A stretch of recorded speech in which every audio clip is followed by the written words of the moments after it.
Okay guys, good afternoon. This afternoon we are looking at themes in medicine. So your exam will require you to know about different themes and how they impacted across the 4 different time periods. So the first one we are looking about is the ideas about the causes of disease and illness. Remember, the exam board, not only are they going to want you to know the different causes that people believed in the 4 different time periods, but they're also going to want you to know what changed and what stayed the same. So change and continuity. So let's start off with the first time period, medieval medicine. We are talking 1250 to 1500, 13th, 14th, 15th century.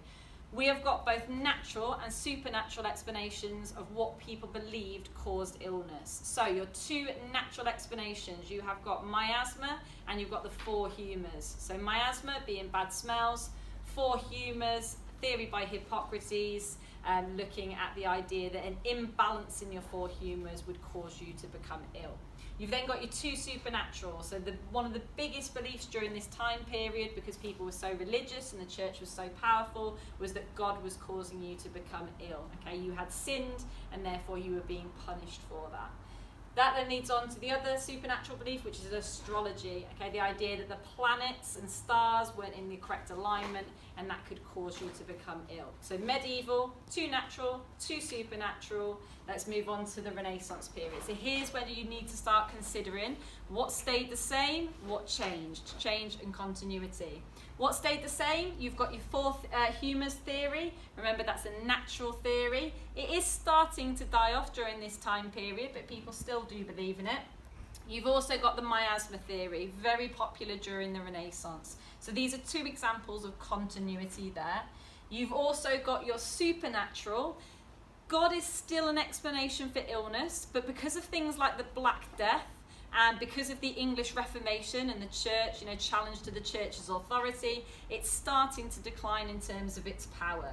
Again, astrology still there, but becoming less so. So you have got some change there. Some of these ideas becoming kind of less important in terms of what people are believing. Right, let's fast forward then on to the Industrial Revolution. So this is 1700 to 1900, 18th and 19th century. You have got 2 main beliefs at the start of this time period. So if we're talking around about 1700, we are talking about the fact that miasma is still believed in. And we've also got this new explanation, spontaneous generation. They've got microscopes that allow them to be able to see bacteria, to see microbes. However, they believe that these microbes kind of just miraculously appear, that actually things that are rotting and decaying cause bacteria to appear. We know that that's incorrect. It's actually the other way around. Later on in 1861, you have got the germ theory being discovered by Louis Pasteur. This is a massive breakthrough because for the first time in history, we have got a correct explanation of what caused people to become ill. Moving on then to your modern time period, 1900 to the present day, 20th and 21st century. We've still got germ theory because we know today germs can cause you to get ill.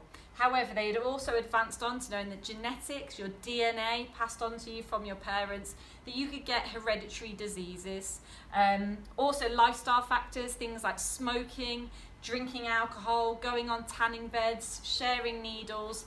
Those sorts of things could also cause you to become ill as well. So we've got kind of 3 main explanations. Remember, change, continuity. You need to know what stayed the same and what was different.